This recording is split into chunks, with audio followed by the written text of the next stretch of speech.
ফিলিস্তিনের জালিম ইহুদি আনছে আঘাত পবিত্র বাইতুল মুকাদ্দাসে।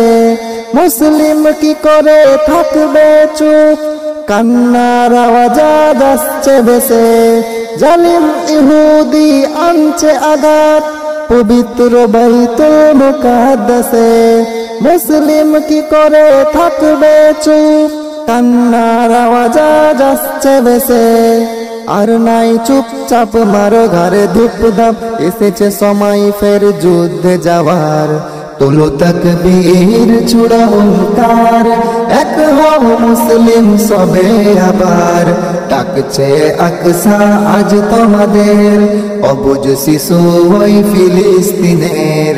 তোলো তাকবীর ছুড়ো হুঙ্কার, এক হও মুসলিম সবে আবার। ডাকছে আকসা আজ তোমাদের, অবুঝ শিশু ওই ফিলিস্তিনের। অনুপ্রেরণাই বদর ওহুদ, শাহাদাত আকাঙ্ক্ষা মুমিনের। অন্যায় উৎখাত